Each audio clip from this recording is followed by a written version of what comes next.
Justice.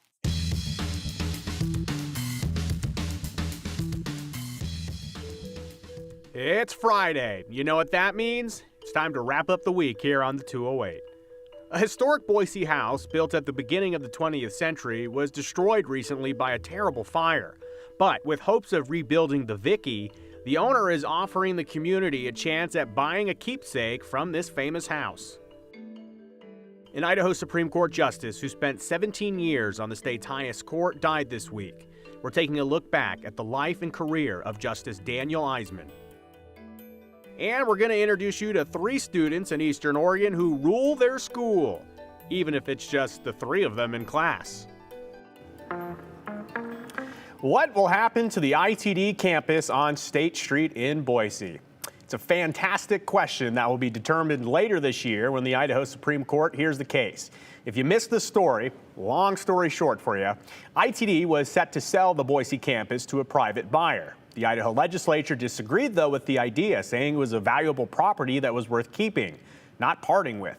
So they blocked the sale of the site. The legislature included language in the ITD budget that says, no, we're revoking access. You can't sell it. So, of course, that prompted a lot of legal questions over all of this. And there's been some great related questions, like what if the Supreme Court throws out that budget language or the whole budget itself, or what can they do? What if the Supreme Court forces a sale? Well, in the ITD budget that goes into effect on July 1st, by the way, there is a $32.5 million allocation to renovate the ITD campus. In 2022, a frozen pipe burst in the ITD State Street headquarters, flooding the building. The campus has been vacant ever since, and the money, well, it's contingent, of course, on that sale. So if the Supreme Court forces a sale, that's a lot of money that could go somewhere else. How would you budget that? Well, the concept of it all was touched on in a special JFAC meeting. Elizabeth Bowen, who's an attorney for the Legislative Services Office at the Capitol, she says a decision is expected from the Supreme Court in September or October, which is interesting timing for budget setting and the unknowns financially. So what happens? I honestly don't know, because if the petitioners win the case and the bills are found to be unconstitutional, it's definitely going to affect ITD's budget. I mean, I imagine they will be bringing certain requests to you that the legislature declined to fund this year. Their budget is due September 1st, but they're allowed to revise it up through the fall. I can't remember the deadline, October or something. Follow up? May need to be quite flexible on this. Quite flexible indeed. If a sale does happen some way or another, it would bring in the state of Idaho about $52 million. Back in the month of March of this year, a late-night fire destroyed a 3-story Victorian-style house in Boise, right on U-Stick. Boise Fire Department says that no one was injured, but 2 of the owner's 3 dogs were killed in the fire that night. The house is famously known as the Vicky, and it stood on U-Stick since 1910. You've probably driven by it. The owner of the home, Sean Whitaker, had been restoring and updating the historic home at the time, and he says he was hoping to turn it into a wedding venue. Well, Whitaker isn't giving up on his dream. He announced on his social media page, Saving the Vicky, that he will be rebuilding the historic home. A lot of community excitement about it, but he needs to raise some funds to help pay for it. So Whitaker is holding a yard sale, and it gives the community a chance to purchase a special memento. So the yard sale, it started just today. It'll run until Sunday, and the demolition of the house is scheduled to start on Monday.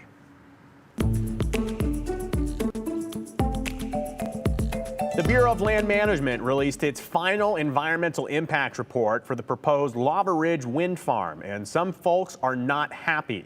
Meanwhile, the Canyon County Elections Office is conducting a recount next week, and Idaho's rivers are still dangerous to play in. Jude Binkley's got the 411 for us. A controversial wind farm project is one step closer to becoming a reality in southern Idaho. Yesterday, the Bureau of Land Management released a final environmental impact statement that could allow the Lava Ridge wind project to move forward with some major changes. The plan decreases the number of turbines from 400 to 241 and caps the height of turbines at 660 feet. But for the Friends of Minidoka, the changes aren't enough. We feel like the proposed alternative fails to protect Minidoka National Historic Site and the reflective, immersive experience that it provides to both Minidoka survivors and descendants and visitors from the general public. Both Governor Brad Little and Senator Jim Risch released statements yesterday denouncing the project. Attorney General Raul Labrador says he's filed an appeal with the Federal Aviation Administration. He's asking the agency to reconsider its determination that there is no hazard to aviation in the area. The Canyon County Elections Office is holding recounts of the May primary election next week. The office says it's to ensure the accuracy and integrity of the results. It's happening next Tuesday at the Canyon County Elections Office. It starts at 9 a.m. and is open to the public. With the summer-like temperatures outside, you might be tempted to jump in one of Idaho's rivers to cool off, but you might want to try a lake instead. Law enforcement officials around the state are advising people to avoid the Snake, Payette, and Boise rivers this weekend. The Bonneville County Sheriff's Office says increased mountain runoff is expected to increase the water flows in the Snake River to dangerous levels. The Sheriff's Office says runoff water is very cold and increased flows mean more unseen hazards and debris. Similar story for the Payette River. First responders there say the river is also too fast and cold to be safe. It's currently flowing at almost 9,000 cubic feet per second. 3 people have drowned in the Payette River so far this year. The Horseshoe Bend Fire Department says the victims were all from different walks of life and fitness levels. And with the Boise River flowing at almost 2,000 CFS, it's still too dangerous as well. Float season usually kicks off when flows get down to about 1,100 CFS. On top of that, the Boise Fire Department still needs to sweep debris and down trees from the river before floaters can safely hit the water. Idahoans across the state paid tribute this week to former Idaho Supreme Court Chief Justice Daniel Eiseman. He died this week at the age of 77. Eiseman served Idahoans and Americans throughout his entire career, retiring from the bench in Idaho in 2017. Flags are at half-staff this week to honor Eiseman, a true American hero and public servant.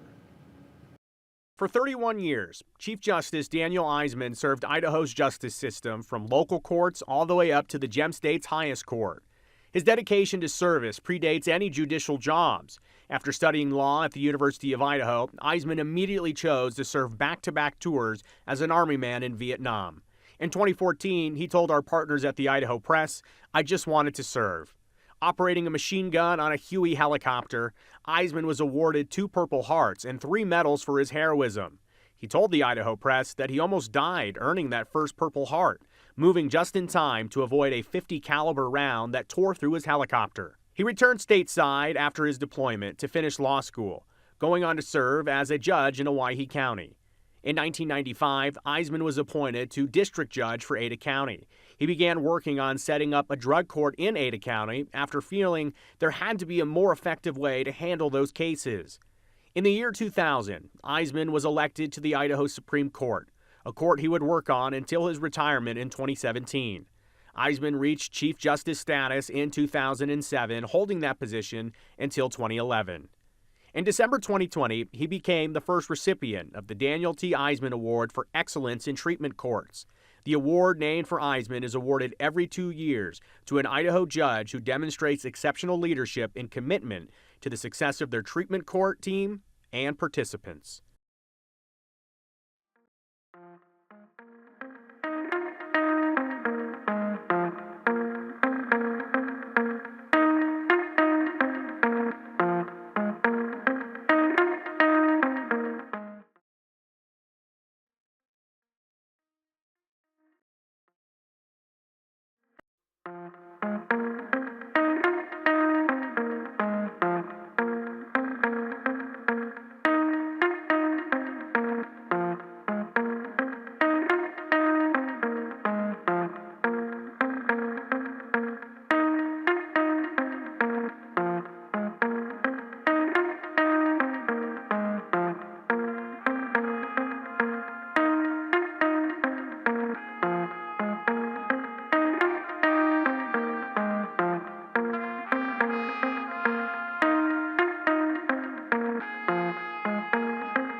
All right, this is a fun one. We'll be the 541 for a few minutes because we got a fun story for you.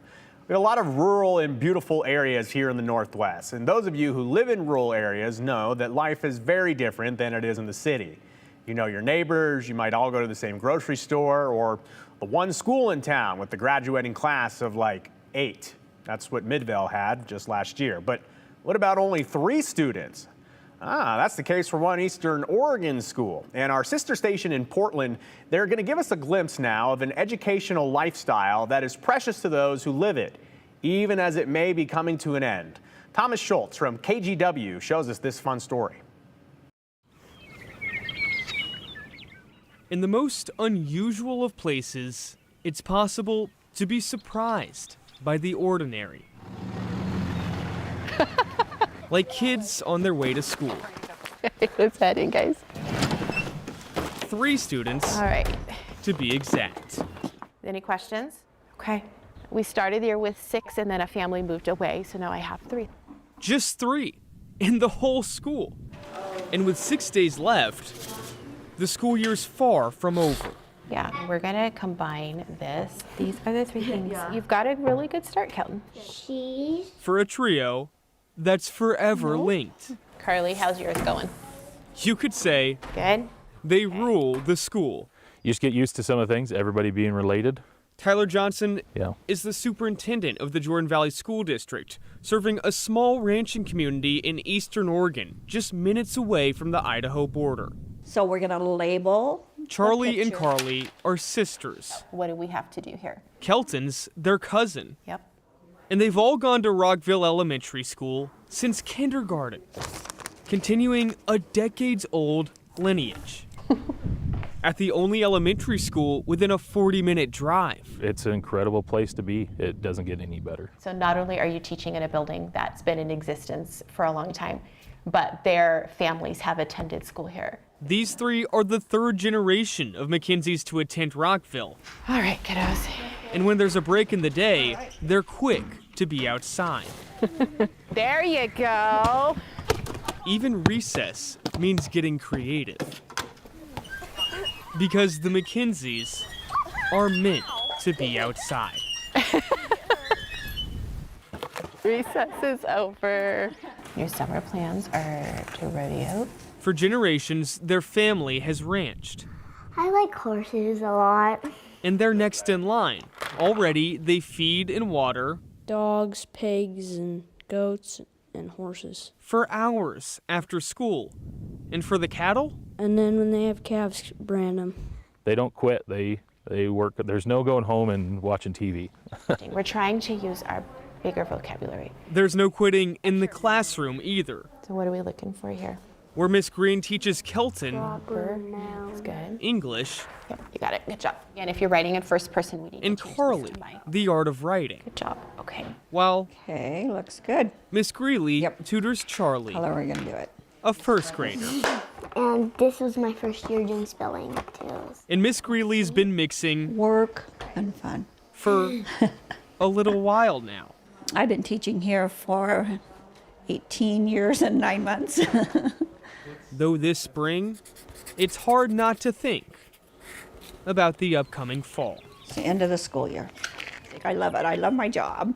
I'm pretty sad that I'm going to retire, but Miss Greeley's leaving a school that's as close to home so I had to teach my own kids. as it gets. It was fun. It was, yeah. And while Rockville welcomes Charlie's younger sister next year, All right. they'll have just one more trip around the sun with the oldest, Carly, Yeah. before saying goodbye. That one's going to be hard.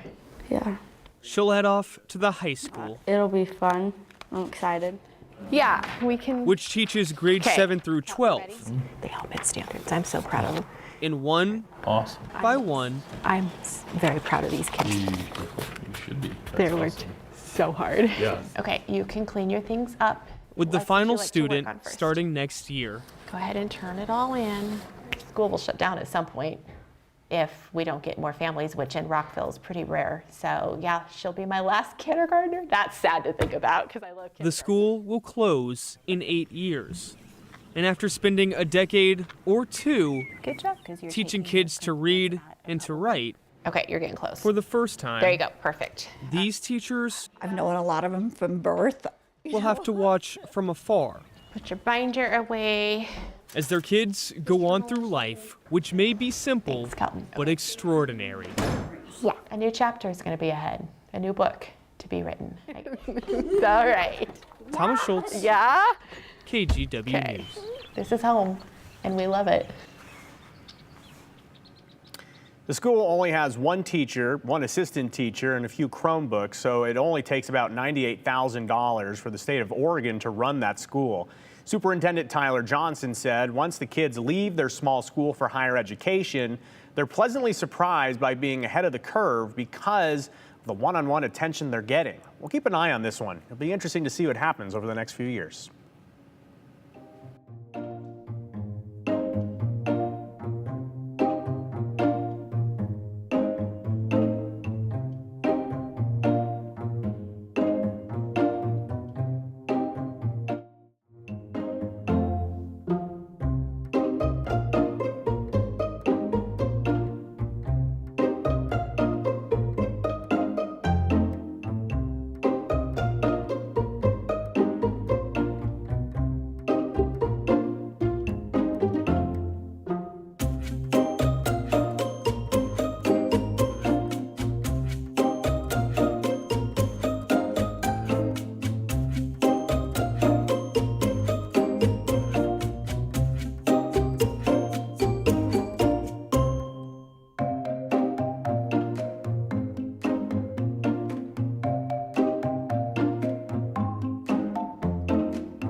How about a So Idaho moment on this Friday? One that brought back some good memories.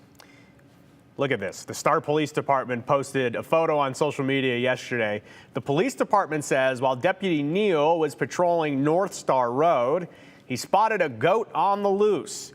Yes, they say with the help of some wonderful citizens, officers were able to wrangle the not-so-elusive animal back into its enclosure, safely back to home. But that photo made us think about August of 2018, when some not-so-easily contained goats, well, they ran across a Boise neighborhood, causing chaos. A horde of goats. They went from lawn to lawn, eating almost everything in sight. The spectacle made headlines across the country, and KTVB, we even won a regional Murrow Award for our goat coverage. Here's a good look back at the great goat invasion of 2018. They kind of just took over the neighborhood this morning, which was fun. This morning, 118 goats showed up to Summerwind Drive in Boise, hungry for breakfast. Mayhem. A ton of goats got loose. I don't know how, but It's pretty awesome. And very quickly, the rumor of a goat invasion spread through the neighborhood. When we walked around the corner, we didn't realize how many goats there would be. Dozens of people rolled out of bed to find the front lawn buffet open for business. They ate a lot. They kept moving back and forth. They kept jumping up to eat from the trees, and they mowed almost every lawn. Some neighbors were okay with the free yard work, but not everyone. I don't like it because they're eating my grass right now. But most agreed, the site was worth the price. It's quite funny, and they're just everywhere. And most also agreed on another thought. I was very confused. Where did the goats come from? We were in the process of getting up and getting ready, and he said, "Oh, we got goats out, so it's time to go." So out the door we went. Kim Garbika and her husband Matt are the owners of this gang of goats. As a part of their land management company, We Rent Goats. As you guessed it, they rent out goats to eat up land. Today, though, that land wasn't eaten as planned. So this morning we were over on one of the stormwater retention ponds just about a block away, and they managed to break through the fence and go on a little adventure to meet the neighbors. One phone call later, "Hey, this is the police department. When are you going to be here?" they were on their way. It's just so, unusual, so you can't be too unhappy about it. With the help of the neighbors, All very helpful, willing to kind of stand and create a human wall as we got them over to the ramp so we could get them on the trailer. the adventure goats were on their way back home. This is completely random. How did they even get here? Where did they come from? I'm going to remember this. So there you have it. After a memorable morning, to say the least, these new kids on the block are now loaded up in their trailer and headed back home. The neighbors back inside, and life goes on as usual here in Boise. Reporting from Go-to-Palooza 2018, Joe Paris, Idaho's News Channel 7.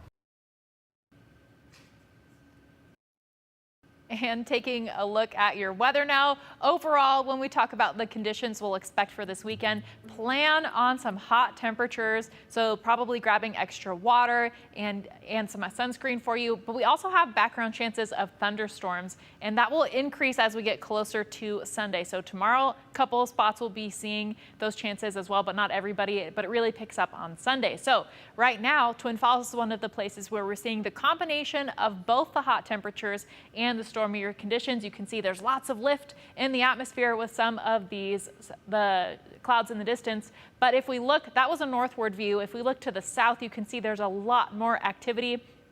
Lots of lightning now with some of these storms. You can see that one in particular producing lots of lightning. Hopefully this isn't causing more fires in this area, but could totally be possible with the amount of lightning that we've seen. Thankfully, all of these storms are expected to stay just to the south of Twin Falls tonight and a lot of the Magic Valley and Treasure Valley areas, but most likely impact for tonight would be some gusty winds with those storms. But you can see certainly hot outside, 93 degrees in Boise right now, 94 in Mountain Home. Even in the mountains, we're getting close to 90 degrees over in Haley and also close to the 90s over in Jerome. But overall, as we look at the weekend as a whole, tomorrow our temperatures will peak. So it's hot today, will be even hotter tomorrow across the board for everybody. And then Sunday, we get a little bit cooler, and that's when we're tracking the chance of some thunderstorms as well. Overall, it will be a little bit less activity for the Treasure Valley and a little bit more for the mountains and the Magic Valleys. You can see even in the mountains, things are getting hot as well. So if you're camping, just keep in mind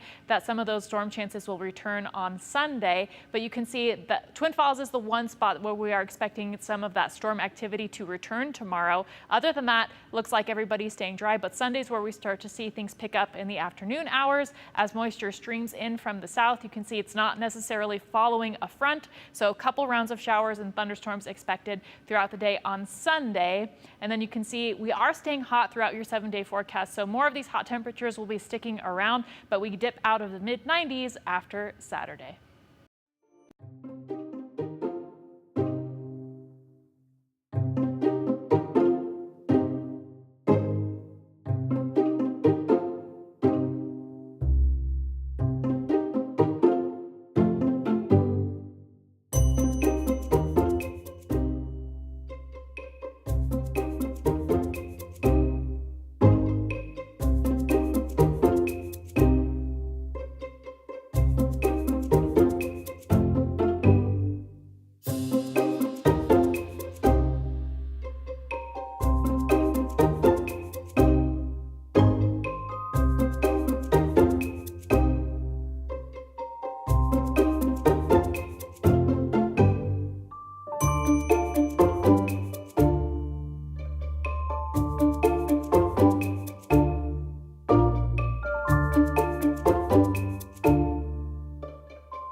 All right, let's get to some of the comments to end this week off. What do we got here? All right, this person says, why are the flags at half-staff? Yes, good question, as we touched on. Justice Eiseman passed away this past week after 17 years on the Idaho Supreme Court. So Governor Little put out the order to have the flags at half-staff.